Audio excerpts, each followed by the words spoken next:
because tensions flared in the Middle East yesterday, with renewed attacks putting the fragile ceasefire on even shakier ground. The United States and Iran traded shots in the Strait of Hormuz as the U.S. started its effort to help vessels travel through that key waterway. The head of U.S. Central Command says Iran launched cruise missiles, drones, and small boats at civilian ships under the U.S. military's protection, and the U.S. fired back, sinking 6 small Iranian boats. Washington says they were IRGC vessels, and Tehran says they carried civilians, killing several. Meanwhile, President Trump said Iran had, quote, taken some shots at unrelated nations, including a South Korean cargo ship, which caught fire yesterday after an explosion in the strait. In addition, the UAE said its air defenses engaged multiple missiles and drones fired by Iran, sparking a fire at a critical oil refinery as alert systems sounded across the country for the first time since the ceasefire began.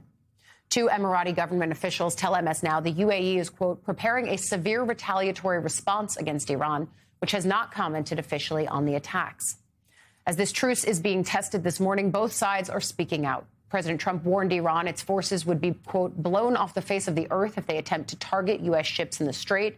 Iran's foreign minister, meanwhile, wrote on social media that the events in the waterway make clear that there's no military solution to a political crisis, adding both the U.S. and the UAE should, quote, be wary of being dragged back into quagmire. But it comes as after more than 2 months of war with Iran. Reuters cites 3 sources familiar with the matter who say U.S. intelligence assessments indicate the time frame Iran would need to build a nuclear weapon hasn't actually changed since last summer. Current intel estimates place that timeline at about 9 months to a year, which is the same as was assessed following the strikes last June by the U.S. on Iranian nuclear facilities, which Trump then claimed the U.S. had obliterated. Reuters reports that the unchanged timeline may stem from a lack of major nuclear targets that can be readily and safely destroyed following those strikes. The outlet notes that while Israel has struck nuclear-related targets throughout this operation, U.S. attacks have concentrated on conventional military capabilities, Iran's leadership, and its military-industrial base. This is going to be a key assessment point going forward. It all comes as President Trump is pushing back on concerns about the economic fallout from the war in Iran, insisting the U.S. economy actually remains strong. At a White House event yesterday marking Small Business Week, the president pointed to tax cuts and deregulation, claiming they've driven record business growth and boosted confidence. But that message comes as Americans face rising costs tied to the conflict. Gas prices have gone up more than 30 cents a gallon in just the last week. Despite that pressure, Trump continued to downplay the impact, arguing energy prices could have been worse and claimed the economy's thriving. We're truly making America great again. We're doing record business. We have a stock market that hit even with this military operation. Our economy is roaring, and factory construction is way up. Consumer confidence is way up. Everybody was wrong. They thought that energy would be at $300, right? $300 a barrel, and it's like at 100. And I think going down, and I see it going down very substantially when this is over, Chris. And I think very rapidly too, at levels that you've never seen, because there's a lot of energy out there of ships all over the world that are loaded up with it. They can't do much with it because they got kidnapped by a pretty evil place, but we're taking care of it. Meanwhile, Treasury Secretary Scott Bessent assured Americans that the rise in gas prices is only temporary and that relief is coming. Help is on the way as of today. The way to think about it is the market, because of the conflict around the strait, is in deficit about 10 million barrels a day, between 8 and 10 million barrels a day right now. So every crude carrier that goes through has about 2 million barrels. So 4 or 5 crude carriers a day coming through of the pent-up demand. We think there are more than 150, 200 crude carriers that can come out. So I think the market's going to be very well supplied. The other thing, too, is I am confident on the other side of this, the world's going to be awash in oil. Let's start off with White House reporter for Politico, Maya Ward, here on set with me. You know, when the president says, well, they thought it was going to be $300 a barrel and it's only $100, I mean, that's still grading on a pretty steep curve, especially for an administration that was, frankly, not great at finding its footing on the affordability issue before the war that made the affordability crisis worse. Yeah, and I think what's challenging, and everyone's following these numbers, is at that point under the Biden administration, when it hit the highest levels, and you keep hearing Trump administration officials say it's not at that level yet, what happens if it does get there?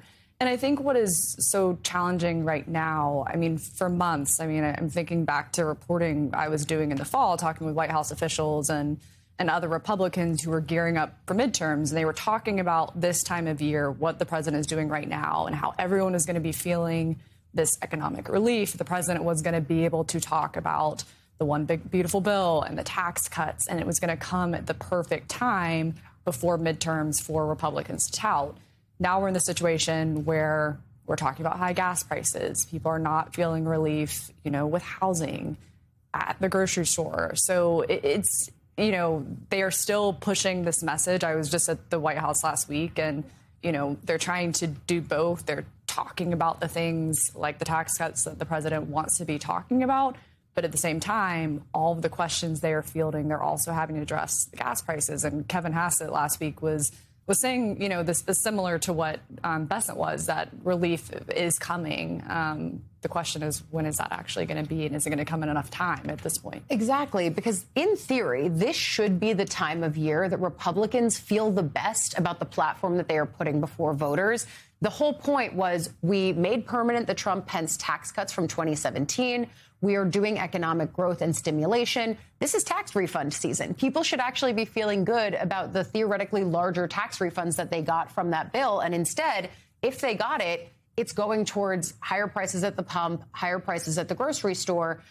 And I do think you're right that the administration is having to walk on both tightropes simultaneously, on Iran and on affordability. But I wonder, when your sources are either on background or even just in private, do they recognize that they're not doing either of those things particularly well, or do they feel like they still have some grace from Republicans, strategists and elected alike?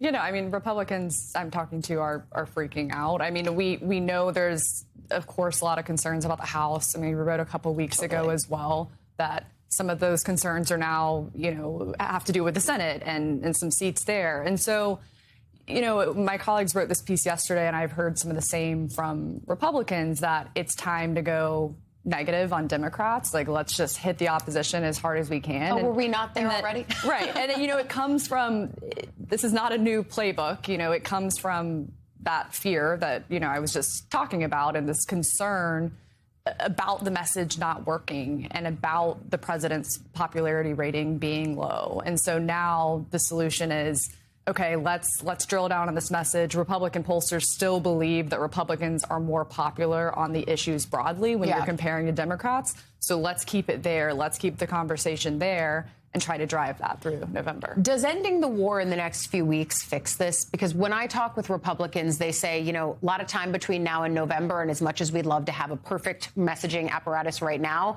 if the war is over in a few weeks and prices do come down by September, October, then who cares? Not who cares, but, maybe it was fine.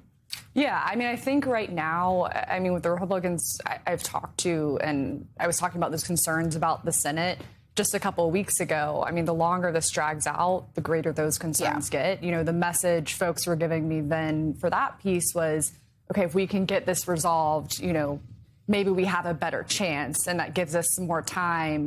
They are banking. Someone said to me, I'm really glad the election is not right now. We need that time. So they're definitely banking on that. And that is, I think, why you're not hearing an all-out freak out from the Hill. It's more quiet and from the strategist and operative level. But at the point that changes, I think it's going to be quite loud. And we've said this repeatedly. Those interests for people running for re-election right now are divergent with a president whose name is not actually on the ballot, nor ever will be again. White House reporter for Politico, Maya Ward, thank you. Great to see you.